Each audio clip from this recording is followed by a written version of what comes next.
Halo Swipers, bertemu lagi di Pharma Kepo, kepoin abis farmasi. Pada episode kali ini, Pharma Kepo edisi spesial bekerjasama dengan Sekolah Farmasi ITB.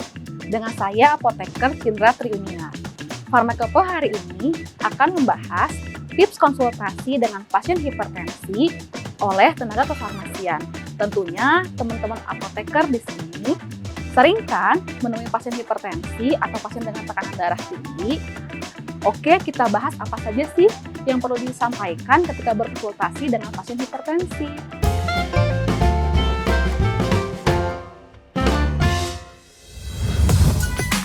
Nah, ada 4 poin penting untuk konsultasi dengan pasien, khususnya pasien hipertensi. Yang pertama, tentang informasi penyakit. Kemudian yang kedua, informasi obat. Yang ketiga, pola hidup.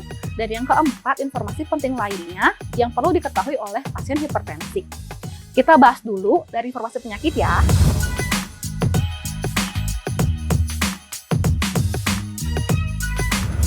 Pada informasi penyakit, pertama-tama kita harus mengetahui mengapa informasi penyakit ini penting untuk pasien, agar pasien bisa memahami mengenai penyakitnya. Dan tentunya jika pasien paham, pasien bisa patuh terhadap pengobatannya. 1. Jelaskan apa itu penyakit hipertensi atau penyakit tekanan darah tinggi. Penyakit tekanan darah tinggi adalah salah satu jenis gangguan kardiovaskular yang ditandai oleh tingginya tekanan darah atau tekanan darah yang melebihi batas normal. Berapa sih tekanan darah normal itu? Nah, batas tekanan darah normal pada usia dewasa umumnya adalah 120 mmHg untuk sistol dan 80 mmHg untuk diastolnya. Kemudian, biasanya pasien hipertensi itu punya alat pemeriksaan sendiri di rumah, sehingga penting juga apoteker menyampaikan bagaimana cara penggunaan tensimeter yang benar. Nah, tensimeter juga ada 2 jenis, tensimeter air raksa dan tensimeter digital. Mungkin apoteker di sini perlu menyampaikan ya, seperti apa penggunaannya, terutama untuk tensimeter yang digital. Kemudian yang terakhir, jelaskan juga tentang komplikasi penyakit jika hipertensi tidak diterapi dengan baik. Hal ini bukan untuk menakut-nakuti ya, tentunya. Bukan untuk menakut-nakuti dan pasien jadi sangat khawatir.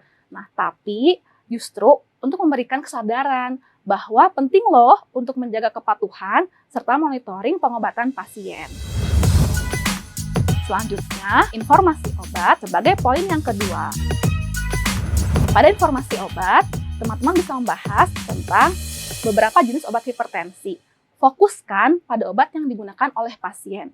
Mungkin ada banyak obat yang digunakan, tapi fokuskan pada obat hipertensi dan obat yang memang digunakan pasien. Kedua, jelaskan bagaimana aturan pakai obat hipertensi. Mengapa hal ini penting? Hal ini penting untuk membuat pasien nyaman dengan pengobatannya. Teman-teman apoteker pasti sudah paham juga kan ya, ada salah satu obat hipertensi yang menyebabkan rasa ingin buang air kecil terus-menerus. Nah, contohnya obat diuretik, misalnya furosemid, sebaiknya tidak diminum saat malam hari. Kenapa? Ya, karena jika furosemid digunakan pada malam hari, nanti pasien akan sering ke kamar mandi. Nah, jika sering ke kamar mandi, maka akan mengganggu waktu tidur pasien. Nantinya, pasien malah menjadi tekanan darahnya naik karena sering bolak-balik ke kamar mandi. Selain nama obat dan aturan pakai, jelaskan juga efek samping yang sering muncul dan cara penanganannya. Oke, 1 poin terakhir lagi pada informasi obat. Jika pasien menggunakan obat lain, sebisa mungkin cek terlebih dahulu kemungkinan interaksi obat. Dan jelaskan solusi pengaturannya, misalnya waktu minum obat, pasien perlu dijeda jika perlu. Selanjutnya, beranjak pada poin yang ketiga, yaitu pola hidup. Setelah selesai menjelaskan informasi obat, apoteker penting juga menyampaikan pola hidup sehat untuk pasien hipertensi. Nomor 1, jelaskan apa saja makanan dan minuman yang perlu dihindari. Yang paling umum biasanya mengurangi asupan natrium seperti yang terkandung pada garam dapur, vetsin, atau minuman bersoda, serta jangan lupa hindari merokok. Yang kedua, tentang aktivitas fisik. Nah, pasien hipertensi disarankan juga untuk berolahraga, ya. Seperti misalnya jalan santai, olahraga yoga, atau mungkin berenang. Ya. Yang ketiga, ini juga tidak kalah pentingnya, yaitu adalah Stres, ya.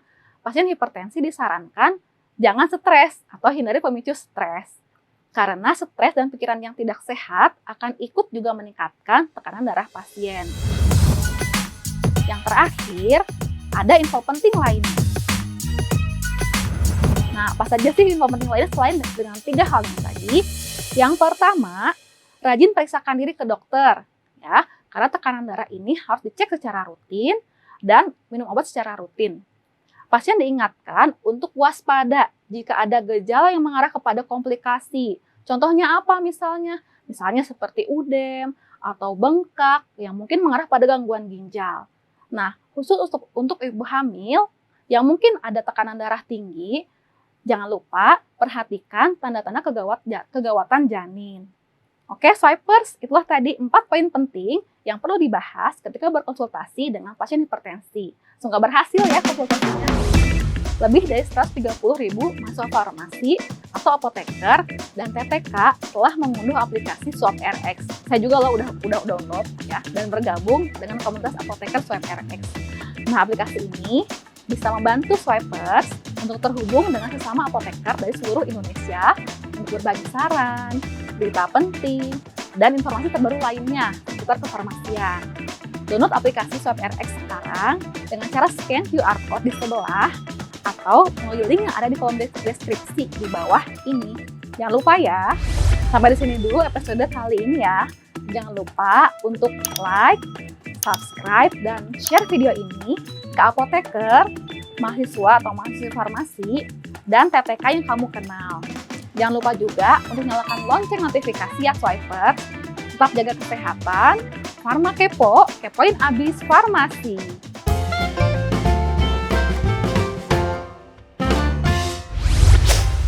Swipe RX.